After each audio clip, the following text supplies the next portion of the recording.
Hello and welcome everybody to today's webinar. Today we're going to be talking about Fibonacci and the application of Fibonacci ratios in the financial markets. This webinar is brought to you by OctaFX, the award-winning FX broker offering some of the lowest spreads in the industry. So without further ado, let's jump right in. A couple of quick disclaimers. Risk disclaimer: trading foreign exchange on margin carries a high level of risk and may not be suitable for all investors. You should not invest money that you cannot afford to lose.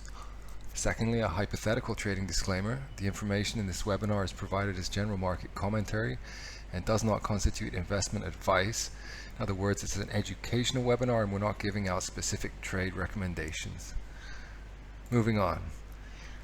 First of all, let's talk about why learn about Fibonacci. Why learn about this character from the Middle Ages, so many hundreds of years ago, and why is this of interest to us as traders in the foreign exchange markets?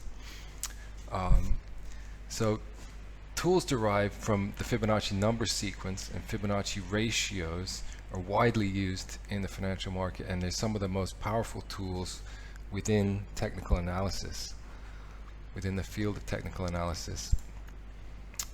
Today we're going to cover some of the most widely used and most effective, in my view, among the tools relating to Fibonacci, and namely Fibonacci retracements and Fibonacci extensions. Fibonacci levels show key inflection points or key levels of support and resistance where price is likely to bounce or make a reversal. So that can be useful for you if you're trying to get into a trade or if you're trying to find a good place to get out of a trade. And yeah, finally, these levels are not widely used by traders, everyone from the retail traders to traders at the major banks. And I can attest to this. I worked at the interbank desk of a major bank in Chicago, and they did indeed look at Fibonacci levels. I won't go as far to say they made decisions based on fibs, but I can say that they certainly did look at the major fib levels in the currency markets. So this is why it's really interesting and important to learn about Fibonacci. Moving on, let's learn a little bit about who Fibonacci was. His real name was Leonardo Pisano. His nickname was Fibonacci, and he's born in Pisa, now in Italy, around the year 1170. His father, however, had a post in Bugia, which is in Algeria, what is now called Algeria, and this was during the Almohad dynasty in North Africa, and I think that actually stretched up into Spain at some point also. So going to North Africa, to Bugia, Leonardo studied mathematics and also traveled widely with his father across the Mediterranean, North Africa. So traveling through the Mediterranean, he was able to study with the leading Arab mathematicians of the time, who were pretty far ahead in the field of mathematics. In doing this, he learned about the advantages of the Hindu-Arabic numeral system and the advantages over the Roman numeral system. So he discovered that arithmetic with Hindu-Arabic numerals is simpler and more efficient than using Roman numerals. He wrote a book called the Liber Abaci. When he returned to Italy in 1202, he wrote about everything that he learned in the Liber Abaci, which means the book of abacus, or the book of calculation. In doing so, he famously popularized the Hindu-Arabic numerals over the use of Roman numerals. The Holy Roman Emperor Frederick II appreciated math and science and ended up inviting Fibonacci to his court, and he eventually became a dignitary. And in 1240, the Republic of Pisa honored him by granting him a salary. Next up, let's talk about the Fibonacci sequence, or the Fibonacci number sequence, which you may have heard of. So in the Liber Abaci, in addition to highlighting the benefits of the Arabic numeral system, he introduced the Fibonacci number sequence, the second famous thing that he did with his book, the Liber Abaci. The Fibonacci sequence is a series of numbers where each number is equivalent to the sum of the two numbers previous to it. So let's take a look. So we start out with 0 and 1, and then we have 1 and 1 is 2, 2 and 1 is 3, 3 and 2 is 5, 5 and 3 is 8, 8 and 5 is 13, and so forth, continuing out to infinity. Now what's special about this seemingly normal series of numbers? What Fibonacci saw was that each number is approximately 1.618 times greater than the preceding number, no matter how far out you go into the series. And we discovered that there's something very special about this number 1.618. This number is also called the golden ratio, or phi. This figure 1.618 is called phi, or the golden ratio. It's remarkable because it appears throughout nature, architecture, fine art, biology, and even the financial markets. That's why we're talking about it today. Some examples of where this ratio occurs include the Parthenon in Greece, the Great Pyramid of Egypt, the Mona Lisa, other great artworks, Nautilus seashells, even the spirals of galaxies, sunflowers, tree branches, beehives, and human faces even. Okay, so moving on, now that we've learned about the Fibonacci number sequence and phi, the golden ratio, now it's time to talk about Fibonacci in the markets, and this is where it's going to get interesting and practical for your trading. So I hope you enjoyed the history, but now we're going to jump in and get into the financial aspect of it. Okay, so in the financial markets, if you've been trading for a while, you've probably seen the 61.8, the 38.2, and the 23.6 Fibonacci levels being used in a grid on a chart typically. So what are these numbers? Are they from the Fibonacci number sequence? No, they're actually, well, they're derived from the numbers in the sequence, but they're not actually numbers in the sequence. So they're derived from mathematical relationships between numbers in the sequence. Remember the Fibonacci number sequence. Now, so for example, the basis of the Fibonacci ratio of 61.8 comes from dividing a number in the Fibonacci series by the number that follows it. So two of the numbers in the Fibonacci number series are 34 and 55. So dividing 34 by 55, you get 0.6181. So that's where we get our 61.8 retracement level from. The 38.2 ratio is derived from dividing a number in the Fibonacci series by the number two places to the right. So two places to the right of the 34 is 89, and you divide those two and you get 38.2. Now keep in mind, any number from the Fibonacci sequence divided by the number two places to the right, you're going to get this 38.2. Finally, the 23.6% ratio is derived from dividing a number in the Fibonacci series by the number three places to the right. So we're using this 34 number as an example, and three places to the right of 34 is 144 in the sequence, and you divide those two numbers and you get 0.2361. So now we know where we get these Fibonacci ratios from. Let's look how they're used in Fibonacci retracements. Fibonacci retracements, first of all, let's talk about what they are. Fibonacci retracement levels are depicted by using the high and low points on a chart, and they mark these key Fibonacci ratios of 23.6, 38.2, 61.8 horizontally on a grid. Now what does that do for you? These horizontal lines represent potential reversal levels, or potential inflection points if you like, or potential support or resistance levels if you like. The most popular levels are the 61 and the 38.2. The 23.6 is not quite as popular as those two. My personal favorite was the 38 while I was trading.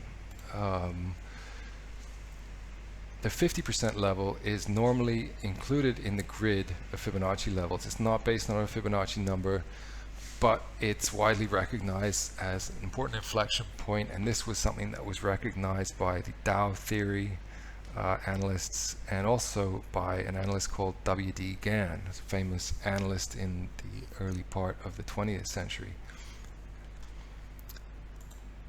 So let's take a look at an example of the Fibonacci retracements drawn onto a chart. So I pulled up the pound against the dollar on the hourly chart yesterday, and lo and behold, there is a nice swing high to swing low here. And what it priced to, it rallied up to roughly the 38, poked a little bit through it, but it went roughly to the 38.2% and went down and took out the low. So how could you have traded that? Well, you could go into this trade with the knowledge that there was likely to be some resistance here, and there was this would be a possible turning point. It could have also gone to the 50, or it could have also gone to the 61.8% retracement level, which is why I recommend when you're trading these Fibonacci retracements to look for a confluence of indicators possibly before you get into a trade. So this is, like I talked about with the candlestick, this is something that gives you a clue. You have a pretty good clue that price might reverse here, but that may not be enough to get into a short or a selling trade. What you might look out for is secondary confirmation from a moving average, a momentum oscillator, a candlestick pattern, and this is where the art of technical analysis exists, when you're able to identify a bunch of different technical indicators and see something develop. But this is a pretty normal instance of a down move, retraces the 38, comes down and takes out the low. It did retrace twice to this 23.6% level also. Okay, now that we've talked about the Fibonacci retracements, let's move on and talk about Fibonacci extensions. Sometimes they're called Fibonacci expansions. Fibonacci extensions are typically used to find price targets. So it's when you're already in a trade, you use Fibonacci extensions to give you an idea of where might be a good place to get out of the trade.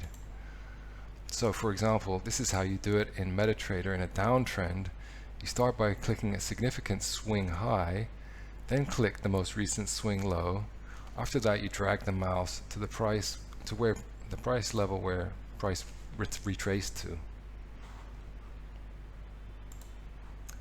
This will then project the Fibonacci extension levels and the potential good exit points for your short trade. And then of course the inverse applies for an uptrend. So let's take a look at what Fibonacci extensions look like on the chart. So here we've got that same chart of the pound against the dollar on the hourly chart.